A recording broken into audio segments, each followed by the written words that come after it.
في وقت من الأوقات كنت شغال في المبيعات، وفي مجال المبيعات حاجة من المهارات الأساسية اللي انت بتبقى دايما محتاجها هي مهارة زي مهارة التفاوض. الحقيقة أنا كنت شاطر في حتة المبيعات، لكن من أكتر الحتت اللي كانت بتضايقني هي إن أنا أقعد وواحد يجي يقعد يفاصل معايا أو يناهد معايا في أخذ ورد، فكانت بتبقى بالنسبة لي حاجة محبطة جدا. كان في حاجة تانية ما كنتش بطيقها في الشغلانة بتاعة المبيعات، على ان هي على الرغم من ان هي كانت شغلانة في شركة كبيرة وفي مجال من مجالات المبيعات اللي ناس كتير قوي تتمنى ان هي تكون موجودة فيه، هي فكرة ان انا اقعد اكتب تقارير.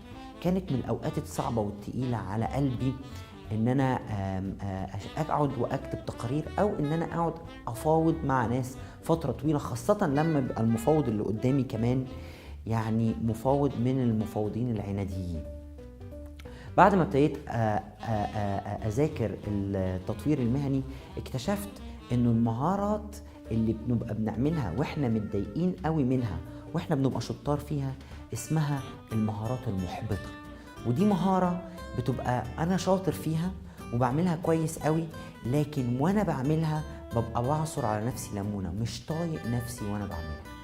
لكن حاجة من الحاجات اللي أنا كنت بحبها وأنا بشتغل في المبيعات هي إن أنا أبقى موجود مع الناس، وإن أنا أتكلم مع الناس، وإن أنا أبني علاقات مع الناس.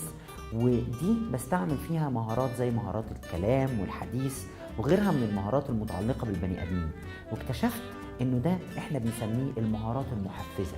فدايما ممكن نبص على المهارات من المنظور ده، هل المهارة دي مهارة محفزة وهتخليني أبقى مبسوط وأنا بعملها، ولا هل المهارة دي مهارة من المهارات المحبطة وبتخليني زهقان وانا بعملها؟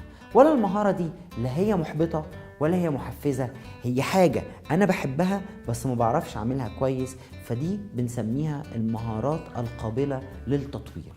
وبناء عليه لما اجي اشتغل شغلانة دايما اروح وابص هل المهارة المستخدمة في هذه الشغلانة مهارة محبطة، خليني ابعد عن الشغلانة دي لو قدرت. لو هي من المهارات المحفزة خليني اروح للشغلانة ديت لو قدرت. وبناء عليه دايما الفلتر اللي احنا بنبص من خلاله للشغلانة اللي انا هشتغلها او الكلية اللي انا هدرسها، هل انا هستخدم فيها حاجات ومهارات وادوات انا بحبها وبستمتع بيها، فيبقى مروحي للشغل ده رحلة، ده فسحة، دي حاجة انا مبسوط فيها، ولا وانا رايح الشغل مش طايق نفسي لان انا هعمل حاجات مش بحب اعملها ومش طايق اعملها.